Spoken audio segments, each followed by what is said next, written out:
కరుణరస ప్రబంధం, కామేశ్వర జీవన గ్రంథం. మహనీయ మానవ జీవనానికి మకుటాయమానమైన లక్ష్యాలు రెండు.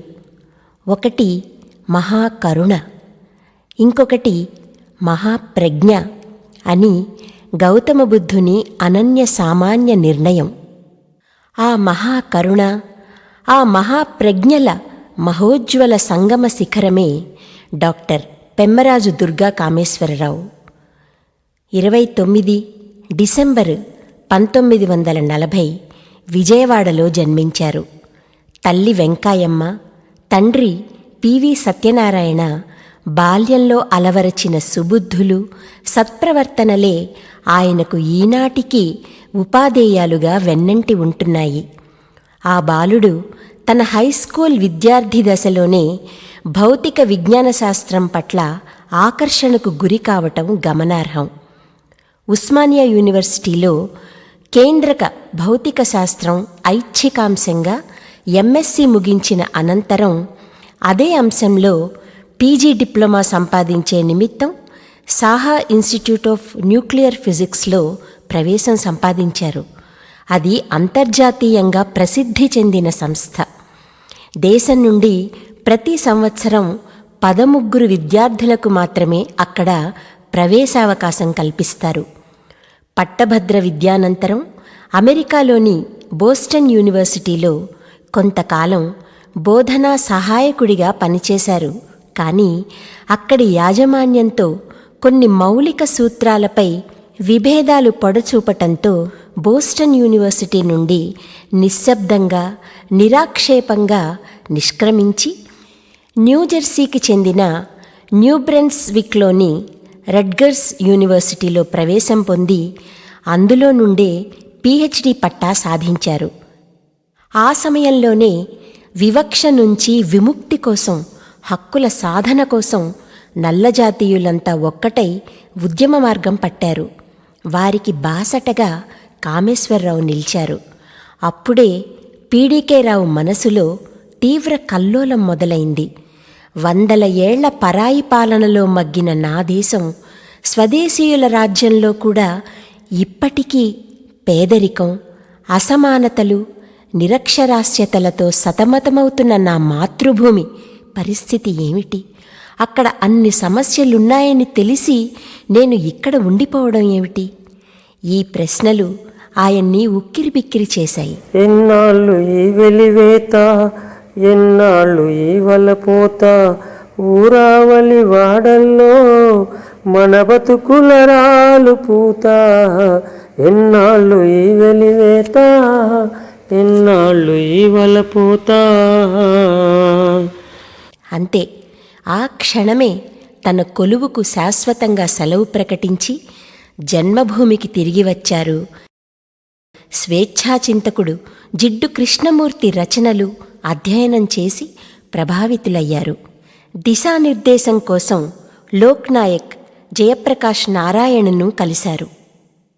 సమసమాజ స్థాపనే జీవితాశయంగా బతుకుతున్న వినోబా భావే సూచనలు, సలహాలు తీసుకున్నారు.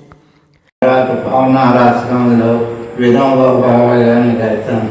ఆ రోజు వినోబా భావే గారు మౌన వ్రతం పాటిస్తున్నారు. నేను ఆయనకి నాకు గ్రామాలు వెళ్ళి ఏదైనా చేయాలని ఉంది అని రాస్తే ఆయన ఒకటి రాశారు పాప మీద, keep your mouth shut and listen to people for 90 days. Keep your mouth shut and listen to people for 90 days. అది ఇంచుమించు నేను పాటించాను.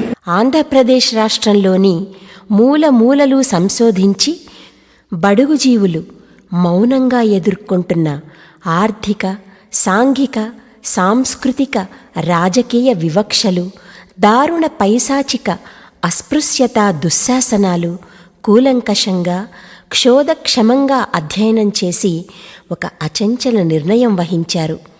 అప్పటి ప్రిన్సిపల్ సెక్రటరీ మోహన్ కందా ఐఏఎస్ సలహా మేరకు విజయనగరం జిల్లాలోని గరివిడి, చీపురుపల్లి మండలాలను కార్యసాధనా క్షేత్రంగా ఎంచుకున్నారు.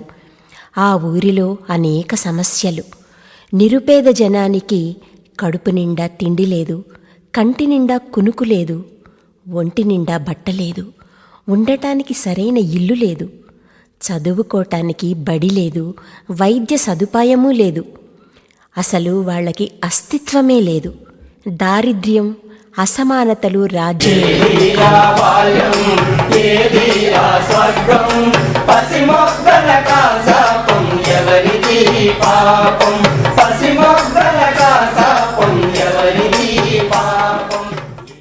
సరిగ్గా అప్పుడే ఆ దురవస్థలో స్వేచ్ఛ, సంక్షేమం లక్ష్యాలుగా నిర్ణయించుకున్న మహామనీషి, ఈ కాలపు సామాజిక శాస్త్రజ్ఞుడు, కాంతిదాత, శాంతిదూత డాక్టర్ పీడీకే రావు అడుగుపెట్టారు. అధోజగత్ సహోదరుల సౌభాగ్య సంక్షేమాలే తన జీవిత లక్ష్యాలుగా నిర్ణయించుకున్నారు. పేదల జీవితాలను ప్రత్యక్షంగా చూశారు. వారి సమస్యలు తెలుసుకున్నారు. పశువుల పెంపకం, రుణాల విషయంలో వారికి జరిగిన అన్యాయం గురించి విని అది నిజమేనని నిర్ధారించుకున్నాక ఆ అవినీతి విషయంలో అలుపెరుగని పోరాటం చేసి ఆ ఊరి ప్రజలకు న్యాయం చేశారు. అది ఆ ఊరి విజయం. అదే ఆయన మొదటి విజయం. ఆ స్ఫూర్తితోనే పెత్తందారులు, ప్రజాప్రతినిధులు కబ్జా చేసిన కొన్ని వందల ఎకరాల ప్రభుత్వ భూమిని పునర్వ్యవస్థీకరించి దళితులకు, పేదలకు అందేలా చేశారు. వీరికి చదువు లేకనే కదా ఇలా మోసపోతున్నారు అని గ్రహించి ఆ గ్రామంలో వయోజన విద్య ప్రారంభించి అమెరికా యూనివర్సిటీలో పాఠాలు బోధించే స్థాయి నుంచి పల్లెటూరులో నల్ల బల్లపై తెల్లటి అక్షరాలు దిద్దించి నిరక్షరాస్యత దూరం చేసే స్థాయికి ఎదిగారు.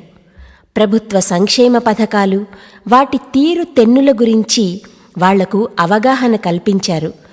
భవిష్యత్ తరాల వారికి బాసటగా ఆయన మానసపుత్రిక బాలబడిని స్థాపించి అమెరికాలో సంపాదించిన జీతాన్ని, తన జీవితాన్ని పునాదిగా చేసి స్వయంగా పిల్లలకు పాఠాలు చెప్పటమే కాదు, వారికి పౌష్టిక ఆహారం కూడా అందించారు.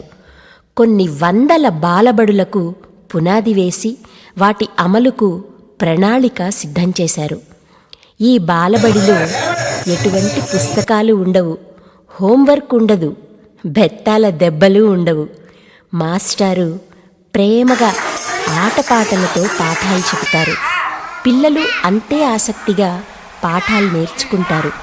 ఈ బాలబడులు పిల్లల్లో సహజ సిద్ధమైన సృజనాత్మకత వికసించే విద్యాలయాలు. పనికి కాదు ఓరి పిల్లడా, నీవు పాఠశాలకెళ్ళాలి ఓరి పిల్లడా. పనికి కాదు ఓరి పిల్లడా, నీవు పాఠశాలకెళ్ళాలి ఓరి పిల్లడా. చదువుంటే బతుకు ఉంది, చదువుంటే బలం ఉంది, చదువుంటే బతుకు ఉంది, చదువుంటే బలం ఉంది, చదువుంటే తెలివి ఉంది, చదువుంటే డబ్బు ఉంది, చదువుంటే తెలివి ఉంది, చదువుంటే డబ్బు అలా ఎండిపోయే చెట్టు కాదు ఓరి పిల్లడా, ఆకు పువ్వులున్న చెట్టు చూడు ఓరి పిల్లడా. అలా ఎండిపోయే చెట్టు కాదు ఓరి పిల్లడా, ఆకు పువ్వులున్న చెట్టు చూడు ఓరి పిల్లడా. చదువుంటే బతుకు ఉంది, చదువుంటే బలం ఉంది, చదువుంటే బతుకు ఉంది, చదువుంటే బలం ఉంది, చదువుంటే తెలివి ఉంది, చదువుంటే డబ్బు ఉంది, చదువుంటే తెలివి ఉంది, చదువుంటే డబ్బు. అలా ఎండిపోయే చెట్టు కాదు ఓరి పిల్లడా, ఆకు పువ్వులున్న చెట్టు చూడు ఓరి పిల్లడా. అలా ఎండిపోయే చెట్టు కాదు ఓరి పిల్లడా, ఆకు పువ్వులున్న చెట్టు చూడు ఓరి పిల్లడా.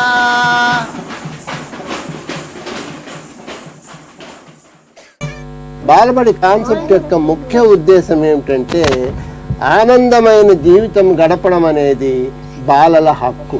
ప్రతి చైల్డ్ తన ఇళ్లలో మాతృభాషను చాలా చక్కగా నేర్చుకోగలుగుతున్నారు. వాళ్ళు కాన్వెంట్స్కి వెళ్లకుండా, ట్యూషన్లకు వెళ్లకుండా, బడులకు వెళ్లకుండా మాతృభాషను నేర్చుకునే పరిస్థితి మనమందరము చూస్తూనే ఉన్నాము.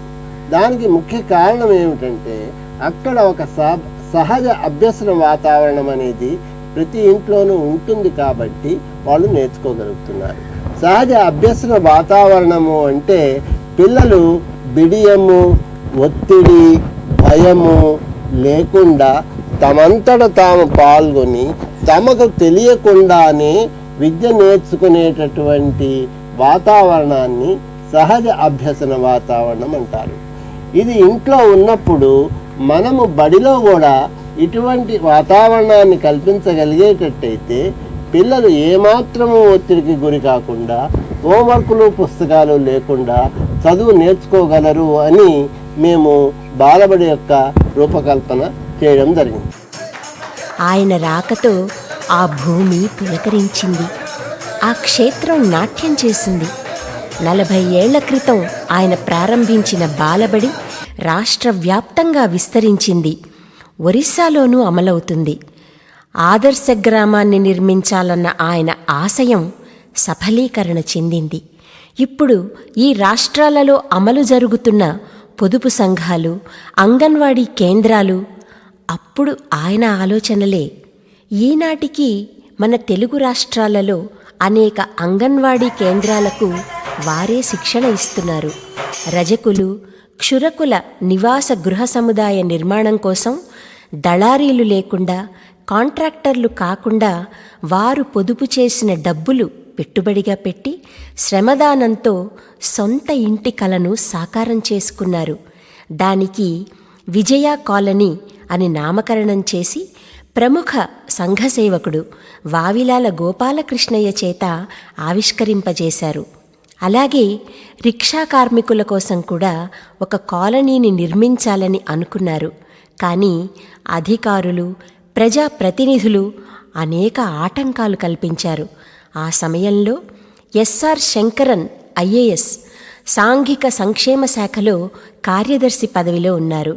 కామేశ్వరరావు ఈ ఉదంతమంతా ఆయన దృష్టికి తీసుకుపోగా ఆయన వెంటనే విజయనగరం కలెక్టర్ శర్మారావుకు హెచ్చరికలు జారీ చేసి లబ్ధిదారుల గృహ నిర్మాణ ప్రయత్నాలకు ఎటువంటి ప్రతిబంధకం కలిగించటానికి వీలు లేదని హుకుం జారీ చేశారు. ఆ రోజు కుల, మత, వర్ణ, వర్గ విభేదాలను, విచక్షణలను తీసి తుంగలో తొక్కి అసమానతలకు అతీతంగా ఆ కాలనీ నిర్మించబడింది. సమానత్వమే సమగ్ర అభివృద్ధికి పునాది అయ్యింది. సమానత, మానవత, సమైకతలు వారి జీవన విధానానికి దివిటీలుగా వారి జీవితాలు వెలిగిన రోజు. రిక్షా కాలనీ ప్రాబ్లం సాల్వ్ అవ్వడానికి 7 years పట్టింది. 7 years అయిపోయిన తర్వాత పట్టాలు ఇచ్చే టైంకి వాళ్ళు వచ్చారు, బీసీలు వచ్చారు. బీసీలు వచ్చి మేమంతా ముందుంటాము, ఎస్సీలని వెనక పెట్టండి అన్నారు. అప్పుడు నేనేం చెప్పానంటే, నేను ఒక సజెషన్ ఇస్తాను, మీకు నచ్చితే మన రిలేషన్షిప్ కంటిన్యూ అవుతుంది, మీకు నచ్చకపోతే వీధిలో కనిపిస్తే హలో ఆదినారాయణ అంటే హలో రావు గారు అనండి అని చెప్పాం. అప్పుడు వాళ్ళు ఏం చెప్తారో మీరే చెప్పండి అంటే, మీరు ఆల్ఫాబెటికల్గా పేర్లు రాయండి, ఆల్ఫాబెటికల్గా పేర్లు రాసి ఆ విధంగా ఇల్లు పంచుకోండి అంటే వాళ్ళు 2-3 రోజులు ఆలోచించి మా దగ్గరికి వచ్చారు. ఒక ఆదినారాయణ ఎస్సీ అయితే ఇంకో ఆదినారాయణ గొల్ల పక్కన, ఇంకా ఆ రకంగా ఇల్లు పంపిణీ అయింది. దానివల్ల ఏమైందంటే కమ్యూనిటీ రిలేషన్షిప్ ఇంప్రూవ్ అయ్యి ఇప్పుడు there are love marriages between BCs and ఎస్సీస్. తాను నమ్మిన ఆశయ సాధన కోసం బ్రహ్మచారి జీవితాన్ని వరించి అలుపెరుగని పోరాటం చేస్తున్న నిర్విరామ కర్మయోగి కామేశ్వరరావు. ఈయన ఎప్పుడూ ఏ అవార్డు ఆశించలేదు, గుర్తింపు కోసం తహతహలాడలేదు, గురుత్వం కోసం అహమహమిక లేదు. ప్రేమగా జోలెబాబు అని పిలిచే ఆ ఊరి జనాల మనసులు తెలుసు, మమతలు తెలుసు, మట్టి వాసనలు తెలుసు, మనిషిగా బ్రతకడమూ తెలుసు. తాను పుట్టిన దేశం కోసం, పెరిగిన ప్రాంత స్వాభిమాన పరిరక్షణ కోసం, ప్రత్యామ్నాయ విలువల సంస్థాపన కోసం అవసరమైతే ప్రాణాలు సమర్పించాలి అని త్యాగానికి సిద్ధపడటం తెలుసు. ఆ మహామానవుడు స్థాపించిన శోధన స్వచ్ఛంద సంస్థ అనేక సంస్కరణలు చూసి చేపట్టింది, చేసి చూపెట్టింది. బాలబడులు, వయోజన విద్య, భూమి పంపకాలు, పొదుపు సంఘాలు, అంగన్వాడీ కేంద్రాలు, ఆరోగ్య రక్షణ శిబిరాలు, కుల విచక్షణారహిత కాలనీలు దేశ చరిత్రలోనే అపూర్వ సంఘటనలు. ఆయన సాధించింది కేవలం ఆర్థిక విజయాలు మాత్రమే కాదు, స్థిరమైన సమ్మిళిత అభివృద్ధికి, సామాజిక సమత్వానికి నిర్మించిన బలమైన పునాదులు. ప్రజల అవసరాలను తీరుస్తూ, వారి భాగస్వామ్యాన్ని ప్రోత్సహిస్తూ, లాభాపేక్షకు బదులు సేవకు ప్రాధాన్యం ఇస్తూ మలుపుదిద్దిన పొదుపు సంఘాలు ప్రతి మహిళ చిన్న పొదుపుతో మొదలుపెట్టి పెద్ద ఆర్థిక కార్యకలాపాలకు ఆలంబనగా నిలిచింది. అంతకుముందు మేము చాలా పేద పరిస్థితుల్లో ఉండేవాళ్ళం. కట్టుకోవడానికి తినడానికి కూడా చాలా పేదరికంగా ఉండేవాళ్ళం. ఈ పొదుపు సంఘాలు పెట్టిన తర్వాత ఈ పొదుపుల ద్వారా మమ్మల్ని అభివృద్ధి పరిచారు. మొత్తం మా సంఘాలన్నీ కలిపి 8,06,000 సేవింగ్ చేసుకున్నాము. మాకు బ్యాంకు నుంచి లోన్ 20,60,000 వరకు మాకు లోన్ వచ్చింది. ఇలా లోన్లు అవి వచ్చేటప్పుడు మా సంఘాలందరూ కూడాను వాళ్ళ యొక్క అభివృద్ధికి కొంతమంది వ్యాపారాల కొరకు, కొంతమంది ఆవులు అటువంటివన్నీ కూడా కొనుక్కొని వాళ్ళు అభివృద్ధి చెందడం జరిగిందండి. అతడు పాలకుడు కాదు, నాయకుడు కాదు, కులోన్మాది కాదు, మతోన్మాది కాదు, గుణం మనిషి, గణం మనిషి. ప్రతి గ్రామంలో, ప్రతి గృహంలో, ప్రతి మనిషి శ్వాసలో, ప్రతి సంస్కర్త ధ్యాసలో ఆయన కదిలించిన చైతన్య తరంగం చిరంతనంగా ఉద్యమిస్తూనే ఉంటుంది. ఆయన రగిలించిన విప్లవ జ్వాల నిరంతరంగా ప్రజ్వరిల్లుతూనే ఉంటుంది.